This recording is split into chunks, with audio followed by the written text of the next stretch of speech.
আল্লাহ এত শত শত ঘটনা দিয়েছেন কোরআনে, তার ভেতরে একটা ঘটনা আমাদেরকে শোনাচ্ছেন আশার সঞ্চার করার জন্যে। দেখেন তো আপনার আশা জাগে কিনা। নাতলু আলাইকা মিন নাবাই মূসা ওয়া ফিরআউনা বিল হক। নাতলু মানে আমি তেলাওয়াত করছি। কে বলেন বলেন?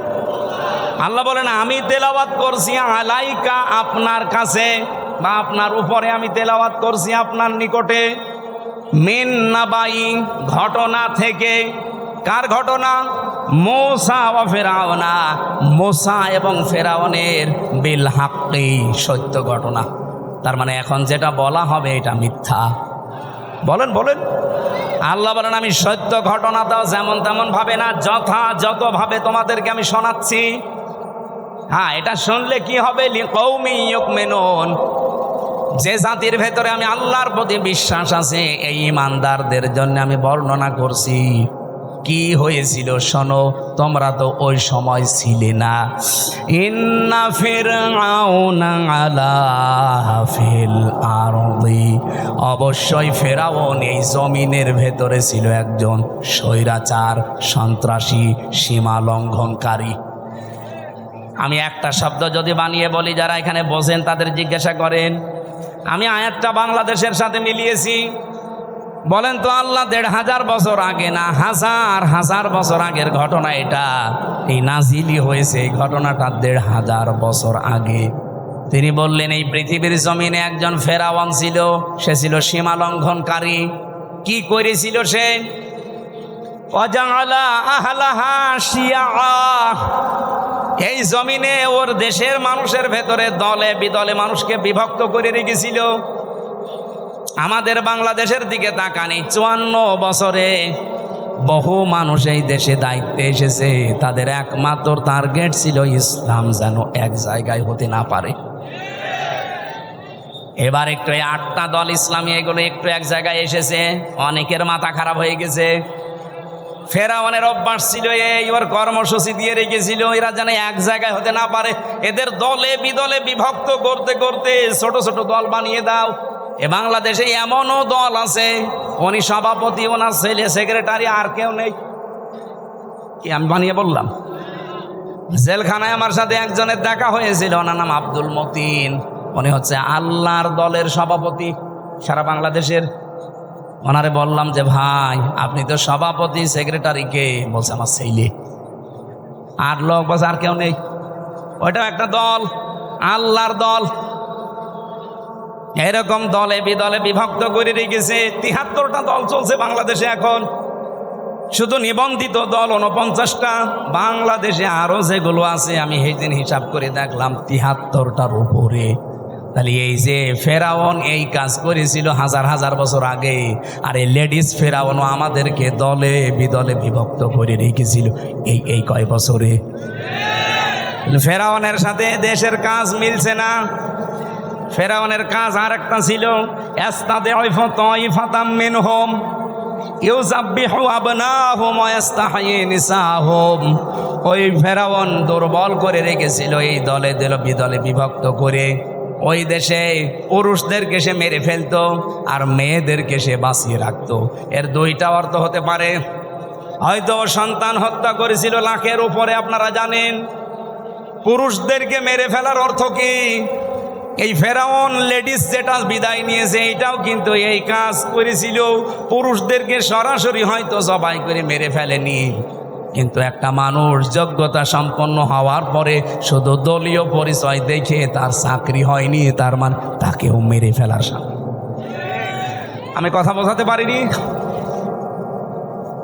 মাওলানা এনামুল হক যেখানে ওঠার কথা সেই জায়গায় ওনার শুধু দলীয় পরিচয় থাকার কারণে ওই জায়গায় উঠতে দেয়নি, ওনারে বসিয়ে রেখেছে সেই যে নিচের চেয়ারে ওখান থেকে। অথচ এই 15 বছরে ওনার ওঠার কথা 5 সিঁড়ি পার হয়ে। এই যে উঠতে না দেওয়া এটাও মেরে ফেলার শামিল। এই কথা বলে না কেন? আমার সামনে আমি নিজে মনে করেন আমার রোল নাম্বার 1, 50 নাম্বার স্যার, তারে এনে আপনি বসিয়ে দিয়েছেন চেয়ারে। বলেন তো আমাকে মেরে ফেলা কিনা? ফেরাউন এটা করেছিল ওই জামানায়, আর এই জামানায় ফেরাউন এখন ঠিক এই কায়দায় পুরুষদেরকে অলরেডি শুধু ইসলাম মানার কারণে মেরে ফেলেছে। ঢাকা বিশ্ববিদ্যালয়ে মাদ্রাসার ছাত্র ছাত্রীরা ভর্তি হতে পারবে না, অথচ আমার চাইতে অনেক অগা আছে ভার্সিটি ভর্তি হতে পারবে। ইসলামকে তারা কোন জায়গায় নিয়েছে? ক্লাস 5 এবং 8-এ বৃত্তি পরীক্ষায় আগে 100 মার্ক ছিল, এই জালেমরা এসে ওইটা তুলে দিয়েছে। এর যে কিছুদিন আগে 2 নবীর নাম নিয়ে যিনি বসে আছেন, ডক্টর মোহাম্মদ ইউনুস, কয় নবী?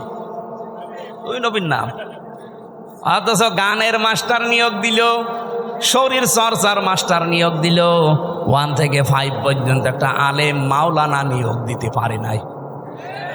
এই কথা বললেন না কেন? এই দাবি নাটোরবাসী করে কিনা যে আমরা প্রত্যেকটি প্রতিষ্ঠানে 1 থেকে 5 পর্যন্ত একজন আলেম মাওলানা টিচার চাই? এই দাবি আছে কার? দেখে লিল্লাহি তাকবীর। দেখেন তো, হাত তোলেন কে? দেখেন, এটা রেকর্ড হচ্ছে, তোলেন। আপনি কোরআনের পক্ষে আছে এটা আজকে হাত তুলে দেখান। ডক্টর মোহাম্মদ ইউনুসের কাছে যদি নাও যায়, এটা আরো সে চলে গেছে ইনশাআল্লাহ। ইব্রাহিম নবীর পক্ষে একটা ব্যাং প্রসাব করেছিল, তাই আল্লাহ তারে কবুল করে নিয়েছে, তার প্রসাবও পাক। আর আপনি আজকে কোরআনের শিক্ষার পক্ষে হাত তুলে কিয়ামতের দিনে এই হাত আপনাকে জান্নাতে নেওয়ার জন্য চেষ্টা চালাবেন ইনশাআল্লাহ। আমার ভাইরা, তাহলে পুরুষদেরকে মেরে ফেলতো আর মেয়েদেরকে সে বাঁচিয়ে রাখতো ভোগ করার জন্যে, অথবা তাদেরকে দিয়ে জেনা ব্যভিচার করিয়ে করিয়ে সমাজটা নষ্ট করার জন্যে। ইন্নাহু কানা মিনাল মুফসিদিন, আল্লাহ পাক বলেন নিশ্চয় সে ছিল ফাসাদ সৃষ্টিকারী, সীমা লঙ্ঘনকারী, বিশৃঙ্খলাকারী। এ পর্যন্ত আল্লাহ যদি শেষ করে দিতেন, এই আয়াতগুলো আমি বলতাম না। এবার একটা আশার বাণী শুনিয়েছেন, ওয়ানুরিদু আন্নামুন্না, আল্লাহ পাক বলেন আমি একটা ইচ্ছা করলাম। এই এদিকে তাকা, ইচ্ছা করছে আমির হামজা কে? আরো জোরে বলেন। আল্লাহ বলেন আমি একটা ইচ্ছা করলাম। কি? আন্না মুন্না, আমি অনুগ্রহ করব, দয়া দেখাবো, আলাল্লাযিনা, তাদের উপরে, আলাল্লাযিনা ইসতুদঈফু ফিল আরদ, এই জমিনের ভেতরে ফেরাউন যাদেরকে দুর্বল করে রেখেছিল, জুলুম, অত্যাচার, নির্যাতনের স্টিম রোলার চালিয়ে যাদেরকেও দুর্বল করে রেখেছিল বনি ইসরাইল মুসা নবীর দলকে, আমি চাইলাম, আমি আল্লাহ ইচ্ছা করলাম তাদেরকে জমিনে একটু কিছু দয়া দেব। কি দয়া দেব? রব্বুল আলামিন জানিয়েছেন, হে নবী আপনাকে শুধু না, এর আগে বড় বড় নবীদের নাম আল্লাহ নিয়েছেন। হযরতে ঈসা, মূসা, নূহ, ইব্রাহিম, এত বড় বড় পাওয়ারফুল নবীর নাম নিয়ে বললেন আপনাকেও আদেশ দিলাম, তাদেরকেও দিয়েছিলাম যে দিন কায়েম করেন, আমার বিধান কায়েম করেন জমিনে আগে, আর এই বিষয়ে কোনো মত পার্থক্য, কোনো ফতোয়াবাজি করবেন না। হে নবী আপনি যেদিকে মানুষকে ডাকতে চান, এই কথা শুনলে সব চাইতে মন খারাপ হবে, খারাপ লাগবে, রাগ করবে ওই মানুষগুলো যারা মুশরিক। বলে আমির হামজা মাটির নিচের ওয়াজ করেন, তো মাটির নিচে আপনি কেমন চলে গেছেন? আপনি তো উপরে আছেন, উপরে থাকতে হলে স্বস্তি, শান্তি, নিরাপত্তা নিয়ে কিভাবে থাকা লাগবে, তো ওইটা এখন তৈরি করা লাগবে না? ঘোষক তো ওইটাই বলছিল যে ওইটা বলেন কি করে আমরা শান্তি, স্বস্তি, নিরাপত্তা নিয়ে থাকতে পারি। আজকে কষ্টে আমার গণসংযোগ ছিল, কত সবার শেষ কথা বলেছি, এবার যদি ইসলাম দেশে আসে, আল্লাহর কসম এই কুষ্টিয়ার ময়দান থেকে আগে দূর করা হবে চাঁদাবাজি। এই কুষ্টিয়ার বুকে চাঁদাও থাকবে না, বাজিও থাকবে না। আপনিও এই দেশের নাগরিক, আমিও এই দেশের নাগরিক, আপনাকে চাঁদা দেওয়া লাগবে মানে? আমি কি চাঁদের দেশ থেকে এসেছি? এটা সম্ভব, শুধুমাত্র ইসলামকে আপনি এনে দেন, 5 বছর লাগবে না। বাংলাদেশ থেকে 5 দিনে চাঁদাবাজি ঝাঁটিয়ে বিদায় করা হবে বঙ্গোপসাগর। কোনদিন তার মুখে আপনি চাঁদা এ শব্দও শুনবেন না। কারণ ঔষধ কি দেওয়া লাগে ওটা আমার জানা আছে। এ পৃথিবীতে যত বড় অপরাধ আল্লাহ তত বড় শাস্তি দিয়েছেন। দেখবেন জেনা করে যদি বিবাহিতা যারা, তাদেরকে পাথর মেরে মেরে ফেলা লাগবে।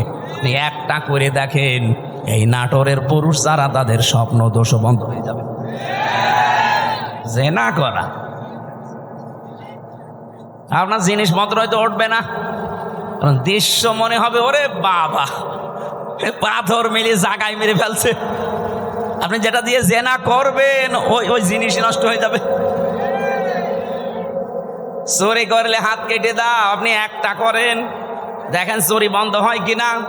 কারণ আল্লাহ পাক ভালো করে জানে যে ঔষধ দেওয়া লাগে কোন জায়গায়। যারা ডাকাতি করে, যারা সন্ত্রাসী করে, যারা চাঁদাবাজ, তাদেরকে বিপরীত দিক থেকে অঙ্গ প্রত্যঙ্গ কেটে দেওয়ার নিয়ম সূরা মায়েদায় আছে।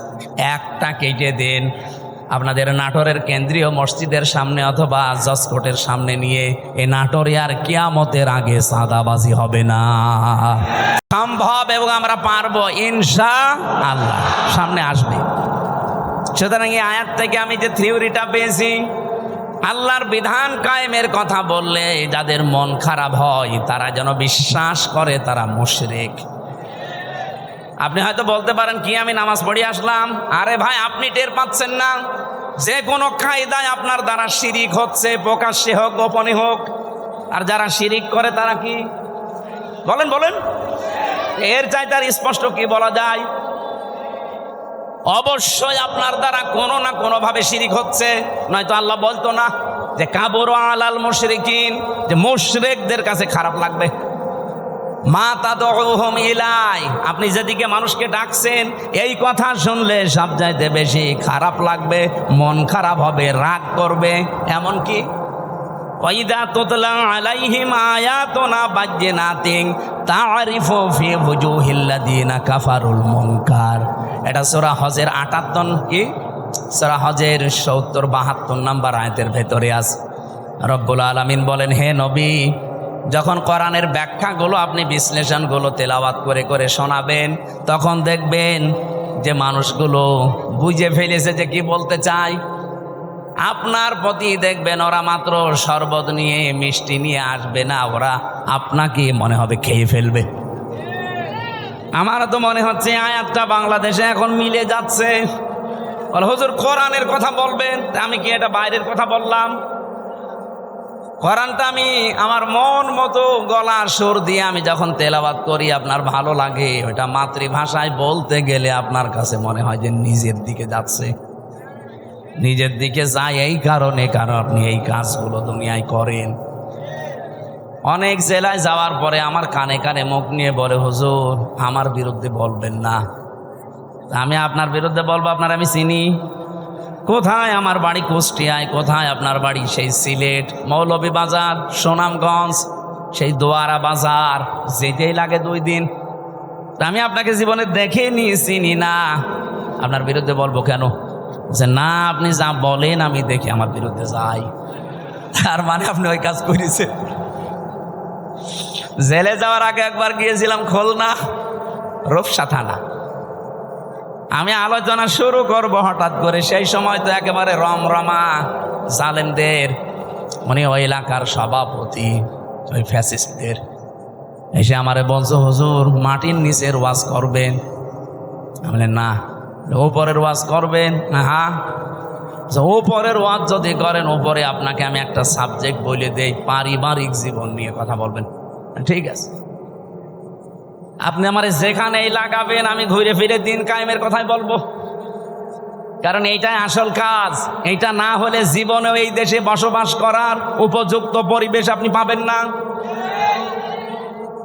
বলেন তো, খালি 2 জন নবী বাদ দিয়ে পৃথিবীর কোন নবীর জীবনে আমি পড়ে পাইনি যে তাকে আল্লাহ আদেশ দেয়। প্রত্যেকটা নবীকে, খালি 2 জন নবীকে আল্লাহ বলেন না, একটা আদম আলাইহিস সালাম আর একটা সুলাইমান নবী। কারণ আদম নবীর সময় মানুষজন ছিল না, আর সুলাইমান নবী ওনার বাবার কাছ থেকে রাজত্ব পেয়েছিলেন, তো উনি আবার কি কায়েম করবে? বাকি কোন নবীর জীবনী পড়ে আমি পাইনি যে তাদেরকে আল্লাহ নির্দেশ দেয়নি যে আনাকিমুদ্দিন, দিন কায়েম করবে। নামাজ পড়া যেমন ফরজ, এমনকি বহু নবীর জীবনে আমি পড়েছি তাদের জীবনে নামাজ ছিল না, তাদের জীবনে রোজা ছিল না, কিন্তু তাদের জীবনে দিন আল্লাহর বিধান কায়েম করা লাগবে, এইটা ছিল। আল্লাহর বিধান আরো আছে যেগুলো, ওইগুলো। আমার ভাইরা, এখান থেকে আপনার জন্য আমার যেটা বক্তব্য, যদি আপনার মন খারাপ লাগে তাহলে আপনি বুঝে নেবেন যে আপনার দ্বারা যেহেতু শিরিক হচ্ছে আর আপনি মুশরিক, মুশরিকের কোনো ইবাদত কবুল হওয়ার সম্ভাবনা আছে। এতটুকু বললেন কি আছে আপনি জানেন? কোরআনে কারিমে এত কঠিন কথা মুশরিকদের বিরুদ্ধে, অকদিমনা ইলা মা আমিলু মিন আমালিন ফাজআলনাহু হাবাআম মানসুরা। কিয়ামতের দিন মুশরিকদের আমল নামাটা আল্লাহ এভাবে দেখবে, যেই দেখবে শিরিকের ওটা ধুলি কণার মতো মুখের উপরে নিক্ষেপ করবে। আজ তো শুনতে খারাপ লাগছে, কিয়ামতে কোটি কোটি মানুষের সামনে যখন নিজের কাজ কারবার ধোলার মতো নিক্ষেপ হবে তখন টের পাবেন।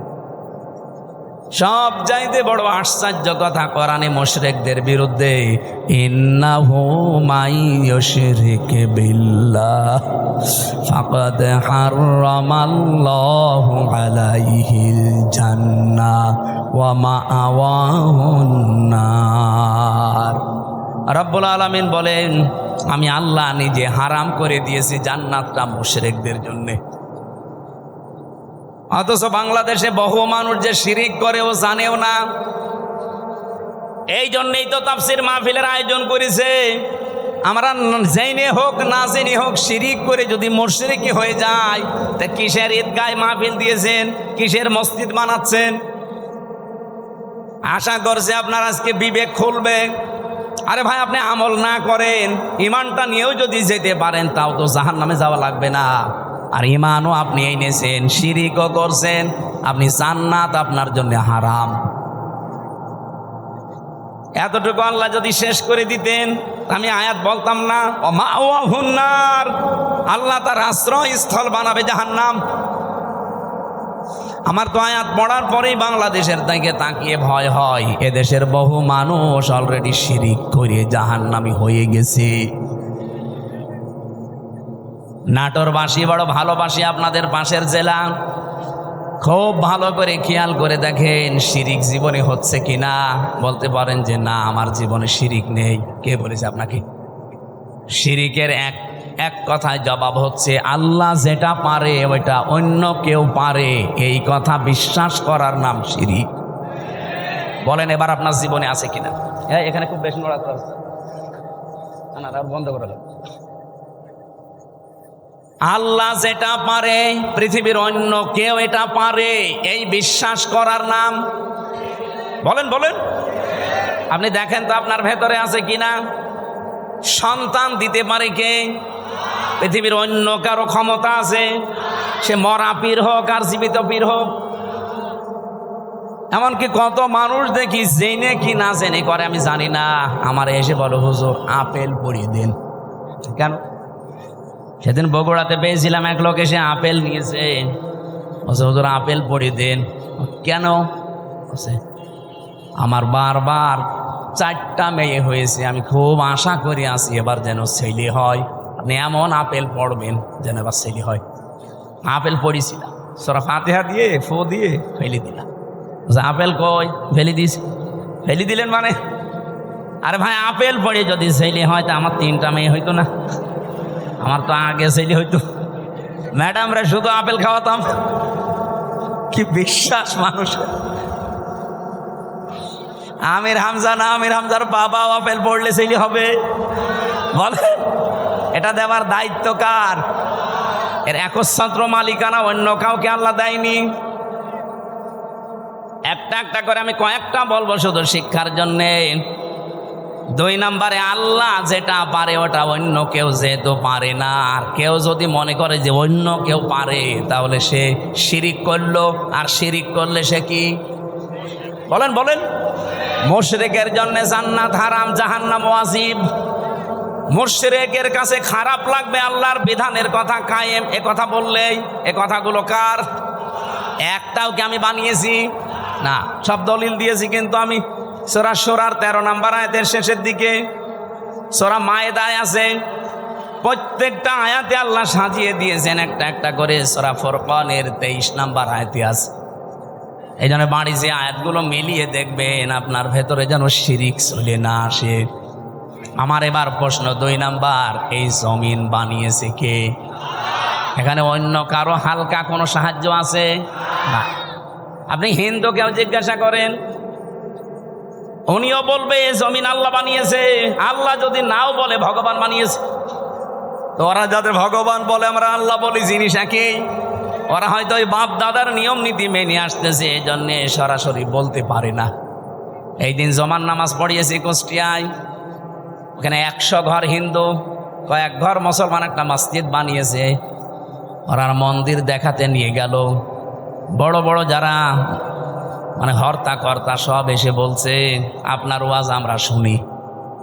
ওয়ালা ইন সাআলতাহুম মান খালাকাস সামাওয়াতি ওয়াল আরদা লা ইয়াকুলুন্না আল্লাহ।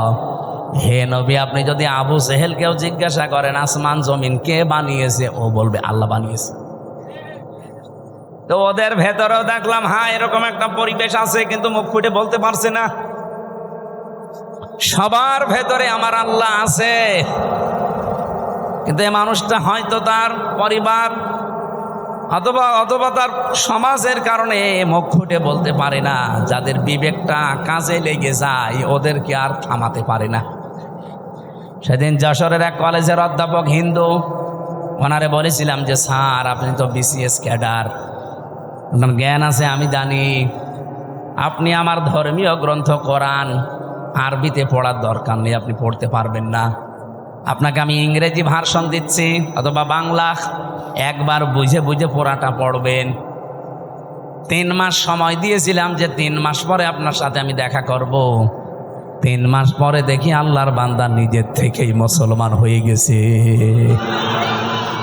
এজন্য বিবেক যদি হালকা কাজে লাগে ওরে আর আপনি ধরে রাখতে পারবেন না। কারণ পৃথিবীর মানুষ সবাই জানে যে পৃথিবীর সব ধর্মগুলো ভুয়া ধর্ম, বানানো ধর্ম, শুধু ইসলাম আল্লাহ পাঠিয়েছেন। এই জন্য অন্যান্য ধর্মে যারা আছে বাইরের দেশগুলোতে গেলে আমি দেখেছি খ্রিস্টানদের সাথে আমি কথা বলেছি, ইহুদিদের সাথে বসে কথা বলেছি, ওদের চেহারা দেখলে আপনি জীবনও টের পাবেন না যে ইহুদি। আমার তো আর জব্বা কত বড়, আমার চাইতে বড় জব্বা গায়ে দেয়। আমার তো আর দাড়ি কয়টা, আবার দাঁড়িয়ে পর্যন্ত, মাথায় পাগড়ি বাঁধা, ওর স্ত্রীর সাথে আছে 5-6টা ছেলে মেয়ে, হাত মোজা পা মোজা পরা, দেখলে মনে হবে যে জিবরাইলের ছোট ভাই। নাম জিজ্ঞাসা করি যখন, তখন টের পাই যেত ইহুদি। যেই বলি যে আপনার নবীর নাম কি, বলে জোসেফ।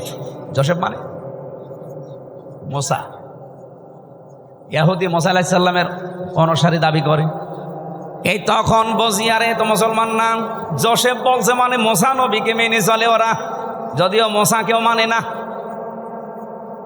খ্রিস্টানদের সাথে দেখা হয়েছিল আমেরিকায়, জিজ্ঞাসা করলাম ভাই ইংরেজিতে হ্যালো ব্রাদার, ওনারে আমি যত ভালো প্রশ্ন করলাম একটা একটা করে। প্রথম প্রশ্ন ছিল যে আপনার হোয়াট ইজ ইউর নেম। ওনার নাম বলার পরে আমি টের পেয়েছি যে না, এ মুসলমান না। কারণ ইহুদির নামের সিরিয়াল আমি জানি, খ্রিস্টানদের নামের সিরিয়াল আমি জানি, বৌদ্ধদের নামের সিরিয়াল আমি জানি। এর নাম শুনলেই বুঝি। যখন বলি যে আপনার নবীর নাম কি, হোয়াট ইজ ইউর প্রফেট, ও তখন বলছে আমার নবীর নাম হচ্ছে যিশু। যিশু মানে ঈসা। বলেন তো এই যে মানুষগুলোকে প্রথমে দেখলে আপনি জীবনও সাইন করতে পারবেন না। এত সুন্দর চেহারা, ধবধবে ফর্সা, দাড়ি মানে পাগড়ি এবং জব্বা গায়ে, বিশাল সাদা জব্বা গায়ে, স্ত্রীর সাথে আছে, একেবারে চোখও দেখা যায় না, হাত মোজা পা মোজা দেওয়া। বাস্তবতা যেটা আমি এখান থেকে নিয়ে আসতে পারি, ওই মানুষগুলো আজ মুশরিক, ওই মানুষগুলো আজ শিরিক করছে। শুধুমাত্র যদি বিবেকটা একটু কাজে লাগাতো, এ পৃথিবীর কোনো ধর্মে মানুষ থাকা সম্ভব না ইসলাম ছাড়া। খালি বিবেকটা মানুষ কাজে লাগায় না, এই জন্য বিভিন্ন ধর্মে প্রায় 4,500 ধর্ম এখন দুনিয়ায়। কত? 4,500। বাইরের দেশগুলোতে গেলে এগুলো আরো বেশি দেখা যায়। মালয়েশিয়াতে আমি যে বিশ্ববিদ্যালয়ে গিয়েছিলাম, ওখানে 120টা দেশের ছেলে মেয়েরা পড়ে। আপনি চিন্তা করতে পারেন, 120টা দেশের মানুষ ওখানে পড়ে, তাহলে এক একজনের ভাষা এক একটা, 120টা ভাষায় তারা কথা বলে আলাদা আলাদা, কিন্তু নিজেরা যখন কথা বলে আমাদের সাথে তখন ইংরেজিতে বলে। আমি মালয়েশিয়া ইন্টারন্যাশনাল ইসলামিক ইউনিভার্সিটি, এটা আমাদের কুষ্টিয়া ভার্সিটির চাইতেও প্রায় অন্তত 15-20 ডবল বড় হবে, এত বড় বিশাল এরিয়া। বাসে করে গাড়িতে করে যাওয়া লাগে এক ক্লাস থেকে আর এক ক্লাসে। আমি যাদের সাথে ঘুরছিলাম থাইল্যান্ডে বাড়ি কয়েকজনের, রাস্তায় ঘুরছি রাত তখন প্রায় বাজে রাত 2টা। হঠাৎ দেখে একটা মোবাইল পড়ে আছে, আমারে উনি ওনার ভাষা দিয়ে বলছে, আপনার বাড়ি তো বাংলাদেশে, এই মোবাইলটার পাশ দিয়ে যদি শুধু বাংলাদেশ আর ভারতের ছেলে মেয়েরা না যায়, কিয়ামত পর্যন্ত পড়িয়ে থাকবে, কেউ নেবে না। আমার কি সুনাম করলো না, বাস দিল। আমরা বলছি বাংলাদেশ আর ভারতের ছেলে মেয়েরা যদি যায়, ও গায়েব করে ফেলবে। পৃথিবীর এখানে প্রায় 120টা দেশের ছেলে মেয়েরা আছে, কেউ এর পাশ দিয়ে গেলে ঘুরিয়েও তাকাবে না যে লোকের জিনিস আমি কেন নেব। কিন্তু আপনারা যে এমন মানুষ, আমি ওনারে পরে হাসির ছলে বললাম যে ভাই, আপনি কি আমার সুনাম করলেন না, বাস দিলেন।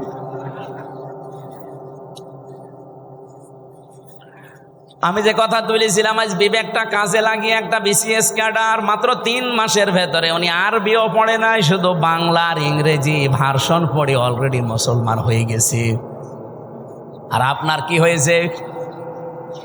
এবার আসেন, যারা বিশ্বাস করে যে জমিন আসমান আল্লাহ বানিয়েছে, আবু জেহেল যদি বিশ্বাস করে থাকে, না কিছু লাগবে, একটু ভালো করে শোনেন তো, আপনি কোন দিকে তাকান। ওয়াজ দিয়েছেন আপনি, যদি না শোনেন না আরো অ্যাক্টিভ হওয়া লাগবে। এভাবে ক্লাস করে মানুষ? আপনি কি পাস না? আপনি তো মানে ক্লাস করতে হলে অ্যাক্টিভ হওয়া লাগে। এইভাবে ক্লাস করা যায়? এই যে স্যার বসে আছে, জিজ্ঞেস করেন তো, এইভাবে ক্লাস নয় মানুষ। আরো অ্যাক্টিভ হন ভাই। আমি যে কথা বলি ওখান থেকে দেখবেন একটা শিক্ষা বের হবে। আমি আন্দাজে কোনো কথা পাঁচাল পারি না, অবশ্যই এখানে একটা শিক্ষা আছে, নাই তো বলতাম না। কি আছে সেইটা বের করার জন্য এই যে আন্টি শান্টি করছি। রব্বুল আলামিন বলেন, যেহেতু আসমান আর জমিন আমি বানিয়েছি, আলাহুল খালক ওয়াল আমরু তাবারাকাল্লাহু রব্বুল আলামিন। বানিয়েছেন যিনি, হুকুম চলবে তার, এ বিধান কার? তাহলে আপনার বিবেকের কি বলে যে জমিন আসমান আল্লাহ বানিয়েছে আর এখানে চলবে মানুষের তৈরি করা আইন? একটা কথা হইল। তাহলে আল্লাহ যেটা পারে ওইটা অন্য কেউ, তাহলে জমিন আল্লাহর বিধান চলবে, আল্লাহর এখানে অন্য কারো বিধান চলতে পারে না। যদি অন্য কারো আইন, অন্য কারো বিধান আপনি চালাতে চান, আপনি অবশ্যই শিরিক করছেন। আর শিরিক করলে লোকটা কি? এইরকম মুশরিকের কাছে আল্লাহর বিধানের কথা বললে মন পাওয়া যাবে? তার কি হবে? রাগ হবে, গা জ্বলবে, মারতে আসবে। তাহলে বাংলাদেশে এবার বলেন তো, 92% মুসলমান আমরা না 92% মুশরিক? আমাদের রাগ হয় কেন? দোষ তো আপনার না, আপনি শিরিক করে ফেলছেন। জমিন আল্লাহর, আপনি নিজে বলছেন এখানে আইন চলবে আল্লাহর, অথচ আপনি এমন এক দল করেন যে দল আল্লাহর আইন বিশ্বাস করেন। তাহলে আপনার শিরিক হচ্ছে না? আর এই কথাটা আমি একটু বাংলা ইংরেজি আরবি মিলে বলতে গেলে আপনার রাগ হয় না?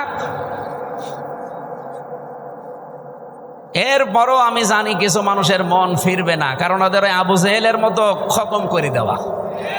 খাতামাল্লাহু আলা কুলুবিহিম ওয়া আলা সামিইহিম ওয়া আলা আবসারিহিম গিশাওয়া ওয়া লাহুম আযাবুন আযীম। হে নবী, আমি ওদের অন্তরের উপরে মোহর লাগিয়ে দিয়েছি। আপনি যতই সুন্দর করে বলেন, নবীজি আবু জেহেলের কাছে 350 বারের উপরে দাওয়াত নিয়ে গেছে, এরপরও লোকটার মন তৈরি হয়। আমার মনে হয় 350 বার না, আমি তো আপনার কাছে এই 11.5 বছর তো আমি ময়দানে, 3 বছর না জেলে ছিলাম, বাকি সময় তো বহুবার আপনি আমার আলোচনা, আলেমদের আলোচনা শুনেছেন, এরপরও আপনার পরিবর্তন হয় না। আলেমরা কি কোনো দিন বলেছে এই জমিনে আমরা আমার বাবার আইন তৈরি করতে চাই? সবারই এক কথা সামারাইজ করে দেখবেন, সবাই বলতে চাই এই জমিনে আমরা আল্লাহর আইন চাই। এইটা শুনলে যদি কারো রাগ হয়, সে যেন বিশ্বাস করে তার দ্বারা কোনো না কোনো ভাবে শিরিক হচ্ছে, আর শিরিক হলে সে লোকটা মুশরিক, এই জন্য তার কাজ হলে। এবার কার খারাপ লাগবে এবার আপনি নিজে মিলিয়ে নেন, আপনি কি আসলে মুসলমান না মুশরিক। দরুদ আর সালাম পাঠ করার মাধ্যমে আমরা তেলাওয়াতকৃত আয়াত, যেটা আমি ছোট্ট ছোট্ট 2টা আয়াত পড়েছি, 6666টি আয়াত, এটা প্রসিদ্ধ, আর বিশুদ্ধ হচ্ছে 6236টা আয়াত। এর ভেতরে মাত্র 2টা আয়াত পড়েছি, আমি আগে পরও পড়তে পারতাম। এই 2টা আয়াত থেকে কিছু কথা তাফসির আকারে শোনাতে চান। আপনারা তাফসির মাহফিল লিখেছেন, অথচ এখন চলছে নবীজির জন্মের মাস, সিরাত লিখে দিলে আমরা ওইভাবে সাজাতাম। যেহেতু তাফসির লিখেছেন, আমরা তাফসির আকারে কথা বলবো, শুনবেন তো নাকি? রাখবেন। আমি আগে একটু তেলাওয়াত করে তাফসিরের যে মূল নীতি আছে 15টা একটা একটা করে বলবো, এরপরে আমরা ভেতরে যাব। আউযু বিল্লাহি মিনাশ শাইতানির রাজিম। তিলকা আয়াতুল কিতাবিল মুবিন। এখান থেকে এবার একটা শিক্ষা বের হবে। রব্বুল আলামিন বলেন তিলকা, এই আয়াতুন, এটা বহু বচন, এই আয়াতগুলো যেগুলো এখন আপনাদের সামনে আমি বলবো, এই আয়াতগুলো হচ্ছে আল কিতাব। কিতাবের আগে আলিফ লাম আছে, এরপরে আছে মুবিন। আল্লাহ পাক বলেন এটা স্পষ্ট কিতাবের আয়াত। আমার প্রশ্ন হচ্ছে, কোরআন কি স্পষ্ট না অস্পষ্ট? না না, আপনার বলা ঠিক হয়। আপনি তো স্পষ্ট না কোরআন আপনার কাছে, এনামুল ভাই বললে বলতাম। আপনার এখন যদি আমি পেটে বোম মারি, তিলকা মানে কি বলতে পারবেন? তা আপনার কাছে স্পষ্ট হয় কি করে? তার মানে আমি ওই মানের লোক চাচ্ছিলাম। এখান থেকে ডানে বামে আলেমগুলো যদি বলতো স্পষ্ট, আমি কম প্রশ্ন করতাম না। যারা সবাই একবারে বললেন আমার কাছেও কোরআন স্পষ্ট না, আপনি মিথ্যা বলেছেন। কিতাব যদি আপনি স্পষ্ট করতে চান, কিতাবের কাছে আসা লাগবে। কথা বলেন না কেন? আপনি এই যে বয়সে আছেন, এই বয়সে এখন মাদ্রাসায় ভর্তি হয়ে সময় দিতে পারবেন? কি কথা বললেন না? আপনার বয়স এখন 55 বছর, আপনি এখন মাদ্রাসায় ভর্তি হয়ে সময় দিতে পারবেন? ওই 8 বছর 9 বছরে ভর্তি হয়ে যেভাবে পড়ছে পারবেন না। কিন্তু আল্লাহর একটা বিশেষ অনুগ্রহ এই বাংলাদেশের উপরে, এই দেশে এখন এমন একটা মাদ্রাসা, এমন একটা বিশ্ববিদ্যালয় আছে যেখানে ভর্তি হয়ে গেলে আপনাকে কোরআন শিখাবেই। সেটা বাংলাদেশে জামাত ইসলামী। আপনি হয়ে দেখেন, 15টা পয়েন্ট পূরণ করা লাগে প্রতিদিন। এই লোকটা খুব শিক্ষিত না, আমি ওনাকে চিনি, ম্যাট্রিক পাসও করে নাই, কিন্তু এই জায়গায় আসার কারণে ওনাকে বিশ্ববিদ্যালয়ে ভর্তি হওয়ার সিস্টেম করে দেওয়া হয়েছে। প্রতিদিন কোরআন শরীফ শুদ্ধ করে পড়া লাগবে। আবার কয় আয়াত পড়বেন, বুঝে পড়েন না, আন্দাজে পড়েন, আবার লেখা লাগবে। 1 মাস পরে আবার দায়িত্বে যারা আছে তাদের দেখানো লাগবে। এর চাইতে বিশ্ববিদ্যালয় কোথায় পাবেন আপনি? আর আপনার যে বুড়ো বয়সে কোন ভার্সিটি আপনাকে নেবে? যেন আসেন এই বিশ্ববিদ্যালয়ে, আপনাকে আলেম বানানো হবে। খুব বেশি দিন লাগবে না, মাত্র 6 মাস আপনি সময় দেন, আমি গ্যারান্টি দিচ্ছি আপনি এই দেশের বহু আলেমের চাইতে জ্ঞানী হয়ে যাবেন। আমার কথার অর্থ আপনি বুঝেছেন?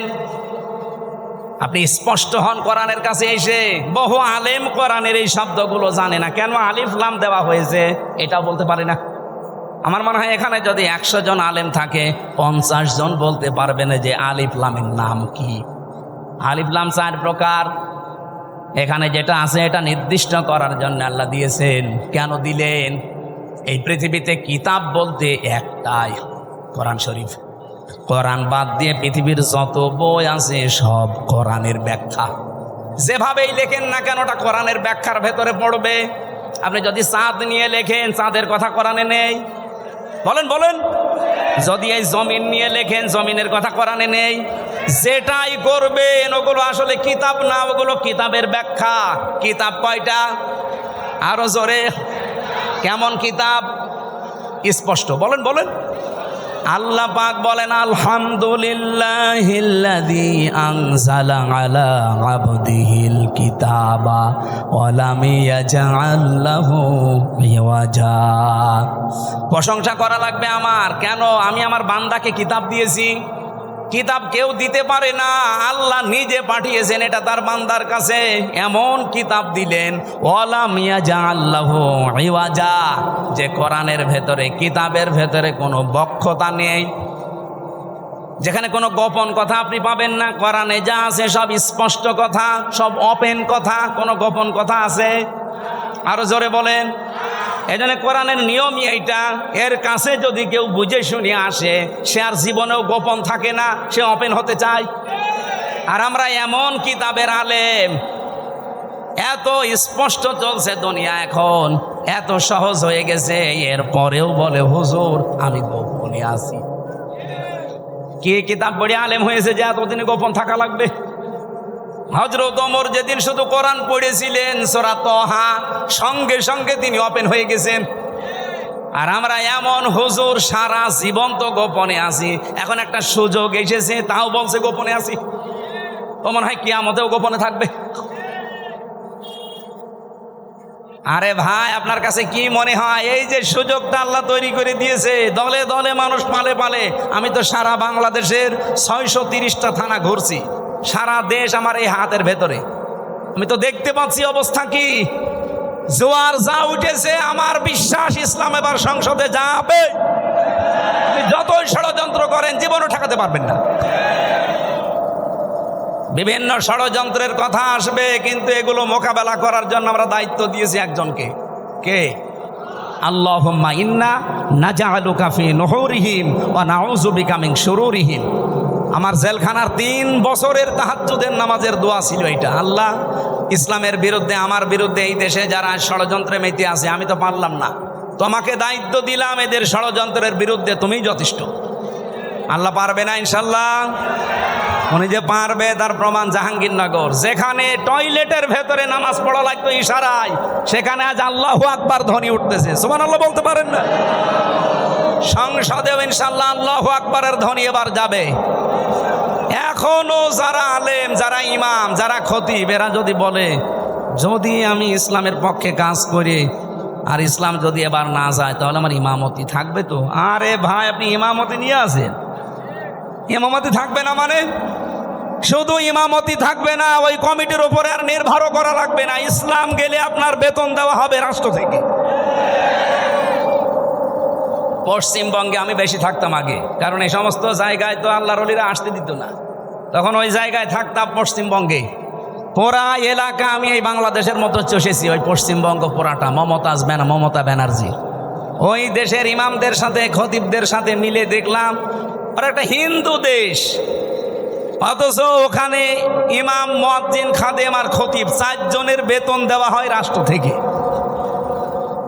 মমতা ব্যানার্জি একটা হিন্দু মহিলা, সে যদি বেতন দিতে পারে ইমামদের, খতিবদের, মুয়াজ্জিনদের, আর আমরা ইসলাম নিয়ে গেলে ইমাম, মুয়াজ্জিন, খাদেম, মাদ্রাসা, মসজিদ, আলেম ওলামার বেতন রাষ্ট্র থেকে দিতে পারবো না? শুধু যে টাকা পাচার হয়েছে ওইটা নিয়ে আসতে পারলে তো কিয়ামত পর্যন্ত বেতন দেওয়া যাবে। আপনি জানেন কত টাকা পাচার হয়েছে? এক দরবেশ 36,000 কোটি টাকা পাচার করেছে। 36,000 কোটি। আমার মনে হয় আমার মতো হামজারে কিয়ামত পর্যন্ত গুনতে দিলে আমি গণিত শেষ করতে পারবো না।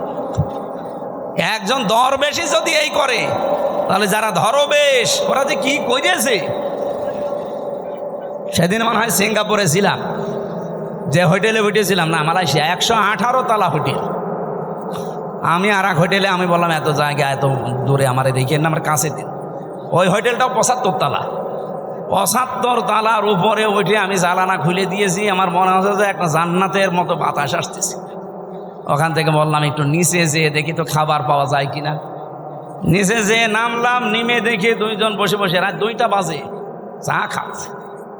আমি চেহারা দেখে বুঝে ফেলেছি আমি যে সালাম দিলাম আসসালামু আলাইকুম, ও তো বলবে যে ওয়ালাইকুম আসসালাম না, বলছো হুজুর আমরা আগে পালিয়েছি। একটা সালামের জবাব হইল, আমি দিলাম আপনার সালাম আর আপনি বলছেন আমরা আগেই পালিয়েছি। কি বলেন আপনি? না, ওই 4 তারিখে দেখলাম যে ভালো না, চলে এসেছি। তাই আপনি এই হোটেলে আছেন, অথচ আপনার তো শুনেছি যে কত 620টা বাড়ি ওর। না না, ওই যে ভূমি মন্ত্রী ছিল যেটা সাইফুদ্দিন জাবেদ নাকি না, ওর সাথে আরেক শয়তানও আছে।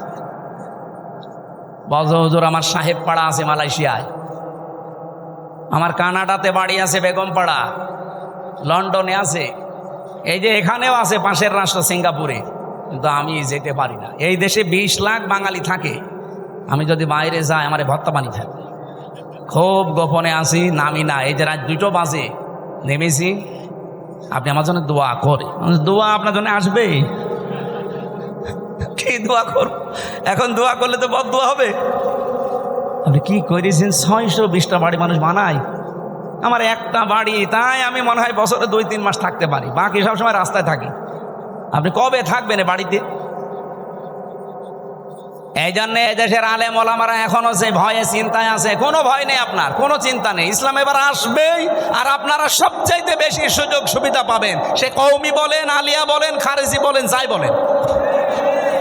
কিন্তু কিছু আলেম নামধারী এদেরকে এই বাম আর রামরা এখনো পর্যন্ত পেছনে লেগে আছে। জামাত ইসলামী বাংলাদেশের বিপক্ষে একটা কথা লাগিয়ে দেন, এরা আসলে নাকি মাদ্রাসার বেতন বন্ধ করে দিবে। এটা শয়তান বিশ্বাস করবে? এটা আপনার কথা না, আমরাও জানি। আপনাকে দিয়ে রাম আর বামরা বলাচ্ছে।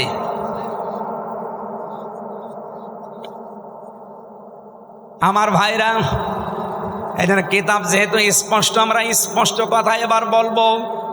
এটা যদি কেউ রাজনীতির গন্ধ খুঁজে মনে করেন এটাও আমাদের মতো ধান্দাবাজি, এক চোর আর একজনকেও চোর মনে করে, এই কথা বলেন না কেন? আমি তো কোরআনের আয়াত দিয়ে স্পষ্ট কথাই বলবো এবার। কিন্তু আপনার ভেতরে দোষ আছে, আপনি মনে করবেন আমিও মনে হয় আপনার মতো ধান্দাবাজ। না, আপনার মতো ধান্দাবাজ বাংলাদেশ জামাত ইসলামীতে নেই।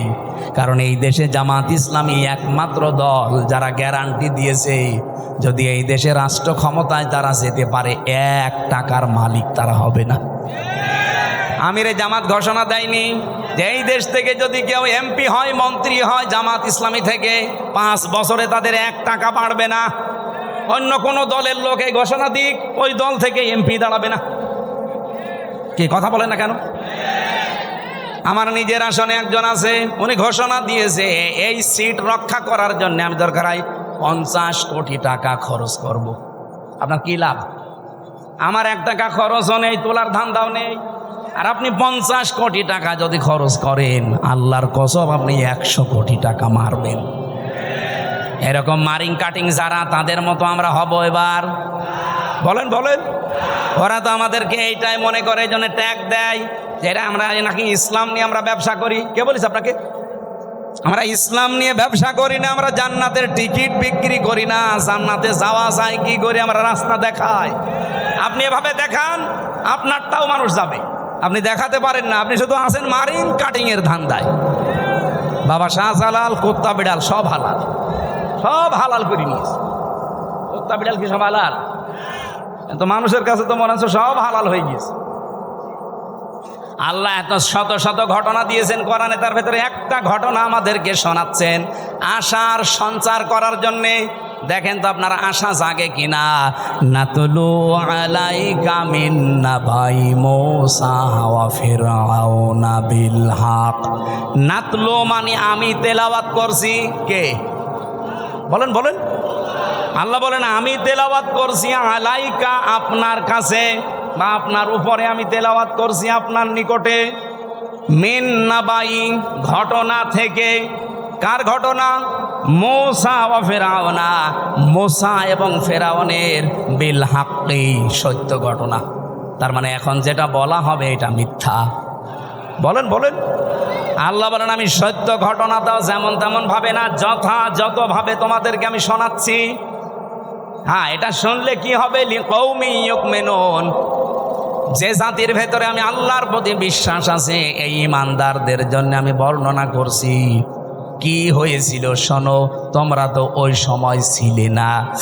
ইন্না ফিরআউনা আলা ফিল আরদি, অবশ্যই ফেরাউন এই জমিনের ভেতরে ছিল একজন স্বৈরাচার, সন্ত্রাসী, সীমা লঙ্ঘনকারী। আমি একটা শব্দ যদি বানিয়ে বলি, যারা এখানে বসেন তাদের জিজ্ঞাসা করেন, আমি আয়াতটা বাংলাদেশের সাথে মিলিয়েছি।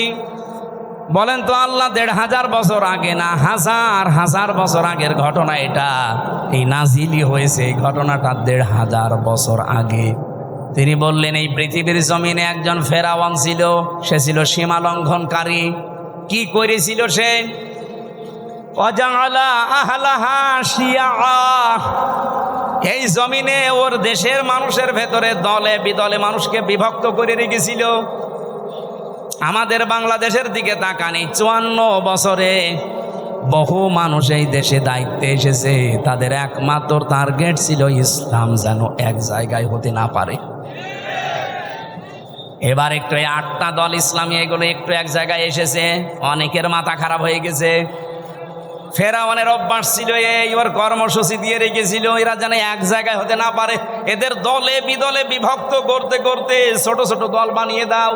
এ বাংলাদেশে এমনও দল আছে, উনি সভাপতি, ওনার ছেলে সেক্রেটারি, আর কেউ নেই। কি আমি বানিয়ে বললাম?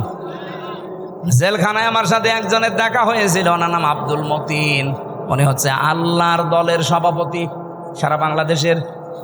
ওনারে বললাম যে ভাই আপনি তো সভাপতি, সেক্রেটারি কে? বলছে আমার ছেলে। আর লোক বলছে আর কেউ নেই। ওইটাও একটা দল, আল্লাহর দল। এরকম দলে বিদলে বিভক্ত করে রেখেছে। ৭৩টা দল চলছে বাংলাদেশে এখন, শুধু নিবন্ধিত দল ৪৯টা। বাংলাদেশে আরো যেগুলো আছে আমি সেই দিন হিসাব করে দেখলাম ৭৩টার উপরে। তাহলে এই যে ফেরাউন এই কাজ করেছিল হাজার হাজার বছর আগে, আর এই লেডিস ফেরাউনও আমাদেরকে দলে বিদলে বিভক্ত করে রেখেছিল এই কয় বছরে। ফেরাউনের সাথে দেশের কাজ মিলছে না। ফেরাউনের কাজ আর একটা ছিল,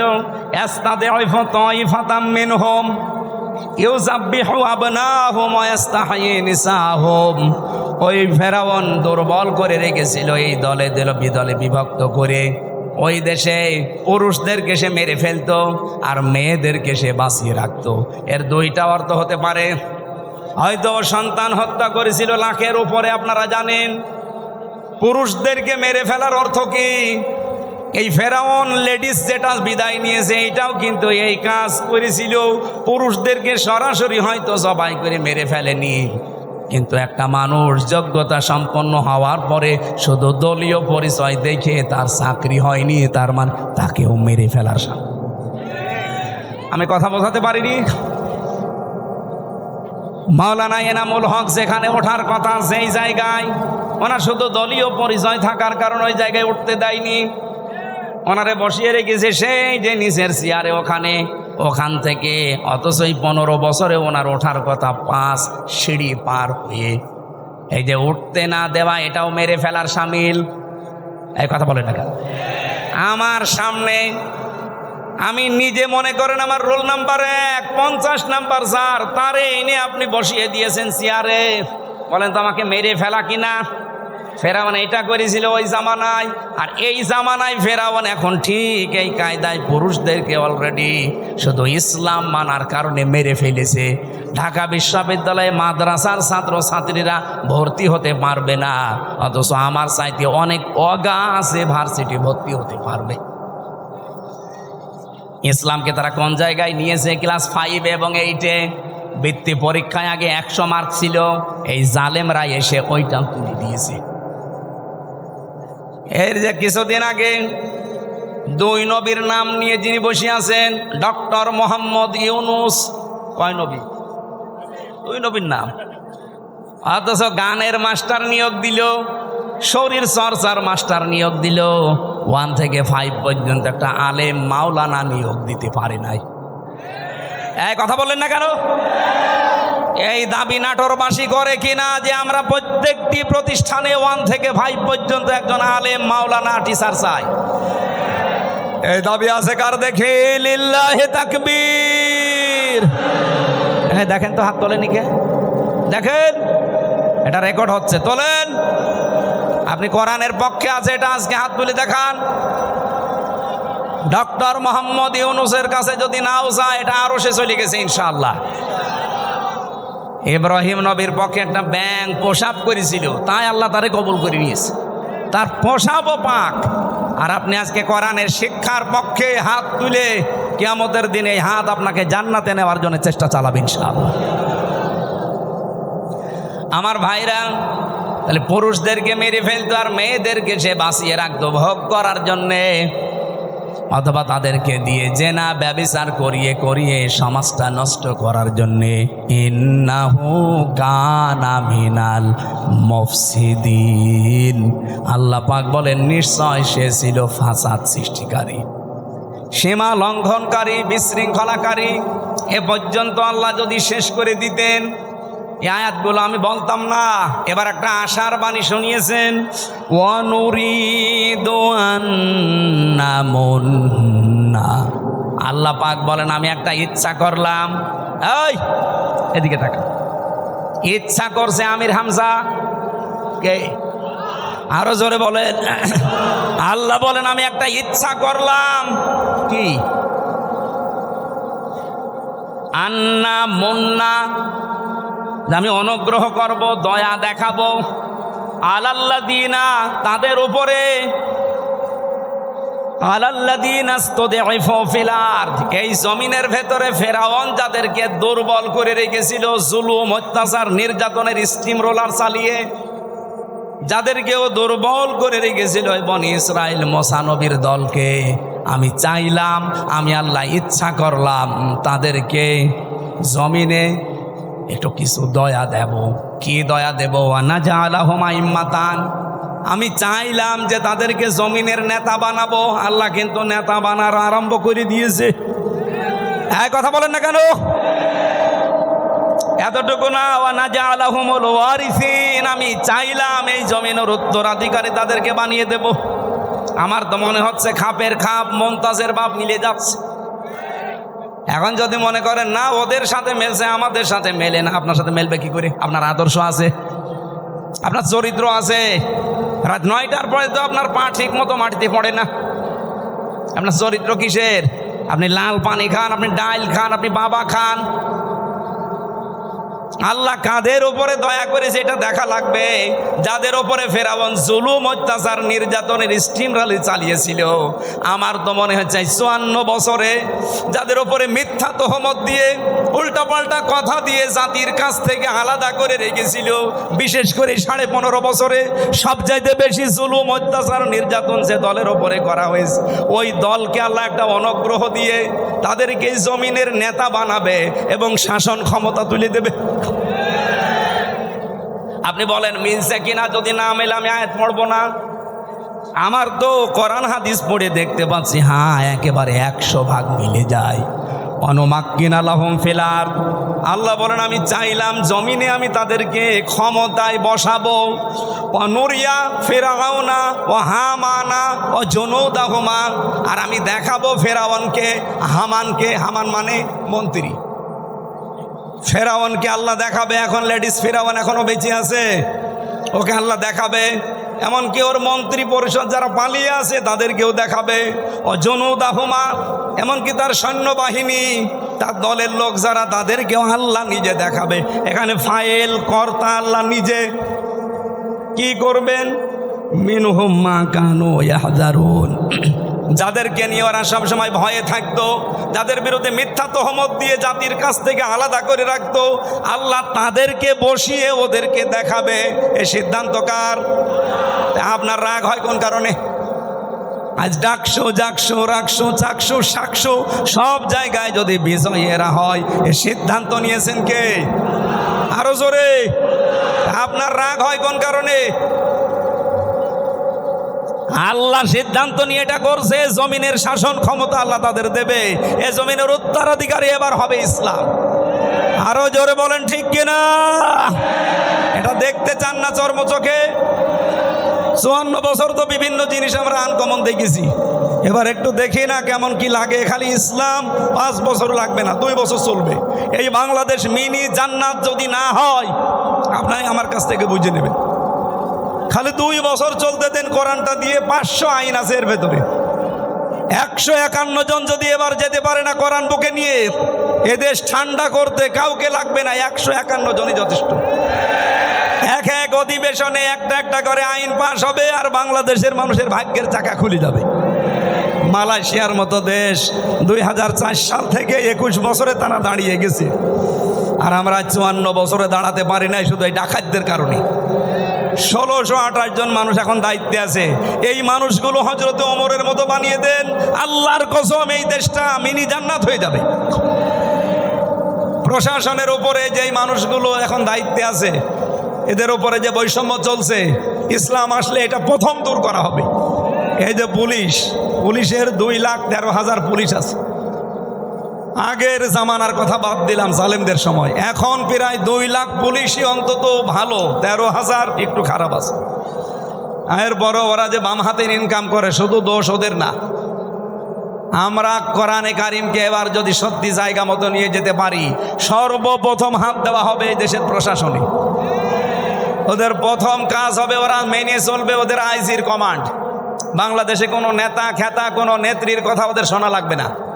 2 নম্বরে 8 ঘন্টা ডিউটির পরে যেই কয় ঘন্টা ওরা ডিউটি করে জনগণের জন্য, ওভার টাইম হিসাবে মাস শেষে বেতন দেওয়া লাগবে। 3 নম্বরে এই যে আজ নাটোর নলডাঙ্গা থানা থেকে, এটা কয় কিলো জানি না আমি, কয় কিলো, 4 কিলো।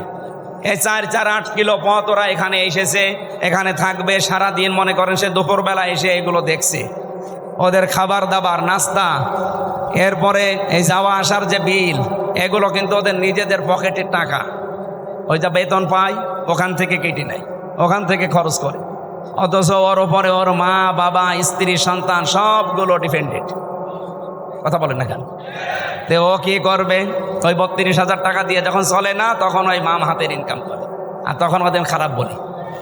একটা মানুষ খারাপ হয় কেন? ওই রাস্তাটা বন্ধ করে দেন, ও খারাপ হবে না। পুলিশ যদি এখানে কেউ থাকে, আপনি তারা জিজ্ঞাসা করে দেখেন, আজকে যদি সে দুপুরে এখানে এসে থাকে, খাবার খাওয়া, চা নাস্তা খাওয়া, যাওয়া আসার সব বিল ওর পকেটের। কেন? ও কি ওর বাবার কাজ করছে না আমাদের কাজ করছে? যে সমাজের কাজ যখন করবে, এই বিল সমাজের অথবা সরকারের দেওয়া লাগবে না? এটা দেওয়া হয় না। এরকম প্রত্যেক জায়গায়। আমি যে ওসিকে পড়াতাম কুষ্টিয়ায়, সেই 11 সালে, ওনার বেতন ওই সময় মনে হয় কত 42,000 টাকা ছিল, আমার সঠিক মনে নেই। 42,000 টাকা বেতন, অথচ ওনার বউ আর মেয়ে আর ছেলে 3 জন ঢাকাতে যে ফ্ল্যাট নিয়ে থাকে, 52,000 টাকা বেতন। তো কি ফেরেশতা জিবরাইল দিয়ে যাবে? এই কারণে শেষে একটু এদিক এদিক করে বলতে, হুজুর দোয়া করেন আল্লাহ যেন মাফ করে দেয়। আমরা এবার আর দোয়া না, এবার একেবারে এই যে 151 জন যদি যেতে পারে, একটা করে আইন পাশ হবে, আপনারাও শান্তিতে থাকবেন। প্রশাসনে হোক, বিচার ব্যবস্থায় হোক, ইসলামী অর্থনীতিতে হোক, সবাই আমরা এই দেশটাকে সাজিয়ে নিতে চাই। সুতরাং এই দেশে আর চাঁদাবাজি হবে না, এদেশে মানুষ মার্ডার হবে না, ধর্ষণ বললাম না, সব নদশ বন্ধ হয়ে যাবে। আল্লাহ রাব্বুল আলামিন এরকম একটা পরিবেশ আমরা চাই না। মেয়েরা যারা এসেছে তাদের সম্মান দেবেন, কারণ এই পৃথিবীতে আল্লাহ যখন কারো উপরে রাজি হয়, খুশি হয়, তখন তার বাড়িতে একটা মেয়ে পাঠায়। সুতরাং আমার প্রতি আল্লাহ খুশি হয়েছে, আমার বিশ্বাস, কারণ 3টা মেয়ে আল্লাহ আমাকে দিয়েছেন। এই 3টা মেয়ের উপরে যদি আমরা দায়িত্ব পালন করি, 1 নম্বরে তাকে পেয়ে খুশি হওয়া, 2 নম্বরে তার ভালোবাসা আদর করা, তার পেছনে খাওয়া দাওয়া করানো যে খরচ আছে, 3 নম্বরে তাকে দিনের শিক্ষা দেওয়া, 4 নম্বরে সৎ পাত্রে পাত্রস্থ করা। বাকি 3টা আমি আদায় করে অলরেডি ফেলেছি, 4 নম্বরটা বাকি আছে। যদি আমি করতে পারি, নবীর হাদিস যে এই মেয়েটাই আমাকে জান্নাতে পৌঁছিয়ে দেবে ইনশাআল্লাহ। যাদের মেয়ে আছে তারা খুশি না বেজার? খরচ করছেন তো, দিন শিক্ষা দিচ্ছেন, সৎ পাত্র থেকে পাত্রস্থ করবেন, যার বাম হাতের ইনকাম আছে নাকি। আল্লাহ আমাদের তৌফিক দিন। রাত গভীর হয়ে গেছে, মেয়েদের আরো বিস্তারিত বলতে পারতাম, আমার গলা ব্যথা করছে। মেয়েদের এই বইটা লিখেছি আমি, দাম্পত্য জীবনে যে মারামারি, গন্ডগোল, কলহ, খালি ঝগড়া, এটা মেটাতে হয় কি করে। এখানে 120 পৃষ্ঠা আছে। দাম্পত্য জীবনে কলহ এবং তার সমাধান, এটা একটা মেয়েদের জন্যে, একটা ছেলেদের জন্যে। আর এইটা শুধুমাত্র মেয়েদের জন্যে। এই যে আদর্শ নারী এই স্টেজের পেছনে আছে বা গাড়িতে আছে, যাওয়ার সময় নিয়ে ওনাদেরকে পড়াবেন। আশা করছি পরিবারে শান্তি ফিরে আসবে। আল্লাহুম্মা আমিন। লা ইলাহা ইল্লা আনতা সুবহানাক ইন্নী কুনতু মিনাজ জালিমিন। এই মোনাজাতটা বসে করেন ভাই, মোনাজাতটা বসে করেন। রাত 11:10 বাজে। বসেন বসেন, মোনাজাতটা বসে করেন। রব্বানা আতিনা ফিদ দুনিয়া হাসানা ওয়া ফিল আখিরাতি হাসানা ওয়া কিনা আযাবান নার। রব্বুল আলামিন, সারা জীবন অপরাধ করে জীবনটা নষ্ট করে ফেলেছি। কোরআন কারীম শুনতে এসে বহু আশা নিয়ে আজকে হাত তুললাম। আল্লাহ, কোরআনের দিকে তাকিয়ে যেভাবে চাতক পাখির মতো বসে শুনছিলাম, এই দিকে তাকিয়ে হলো আজকে মাফ করে দাও। এসনের অপরাধগুলো শুধু মাফ করে দিও না, জায়গাটা নেকি দিয়ে পাল্টিয়ে দাও। এ মাহফিলে যে সদস্যগুলো আছে, এরাই টাকা পয়সা দিয়ে কোরআনের এই বিশাল আয়োজন। রব্বুল আলামিন, এদের টাকা পয়সাগুলো ওসমানের সাথে কবুল করো। রব্বুল আলামিন, এই সন্তানদেরকে যে মা পেটে নিয়েছে, মায়ের পেট তুমি খাদিজাতুল কুবরার মতো বানিয়ে দাও। আয় আল্লাহ তাআলা, এলাকায় মাটির নিচে যত মানুষ ঘুমিয়ে আছে, কবরগুলো জান্নাতুল ফেরদাউস বানিয়ে দাও। 3টা বছর জালেমের জেলখানায় আমি নিজে এখনো অসুস্থ হয়ে আছি, আমার স্বাভাবিক অবস্থায় ফিরিয়ে দাও। আমার কণ্ঠটা আল্লাহ তুমি ভিক্ষা দাও। কোরআনের হক কথাগুলো যেন বলতে পারি নির্ভয়ে, সততার সাথে, ইখলাসের সাথে। আমারে তুমি তৌফিক দাও। সম্মানিত মা বোন যারা এসেছেন, এদেরকে আয়েশার মতো, ফাতিমাতুজ জাহরার মতো বানিয়ে দাও। অনেকে আমরা অসুস্থ আছি, মেহেরবানি করে শেফায়ে কামেলা আজেলা নসিব করো। এলাকায় যারা বসবাস করে, দল মত নির্বিশেষে সব এক হবার তৌফিক দাও, যে এবার তোমার বিধান কায়েম করব। সম্মানিত সভাপতি জনাব মাওলানা ইনামুল হক, তোমার হাসি বান্দা কবুল করো। সহসভাপতি যারা, অনেক আলেমের নাম দেখলাম, প্রধান অতিথি, বিশেষ অতিথি, আল্লাহ যত আলেম এখানে কথা বলেছে, মাওলানা আব্দুল মজিদ ভাই সহ প্রত্যেকটি আলেমকে মঞ্জুর করো। আজকে মাওলানা জহরুল ইসলাম, তহা বিন জহরুল ইসলাম এসেছে, আল্লাহ মঞ্জুর করো। রব্বুল আলামিন, আমার মেয়েটা অসুস্থ, ছোটটা, মেহেরবানি করে শেফায়ে কামেলা আজেলা নসিব করো। আমার মা অসুস্থ হয়ে পড়ে আছে।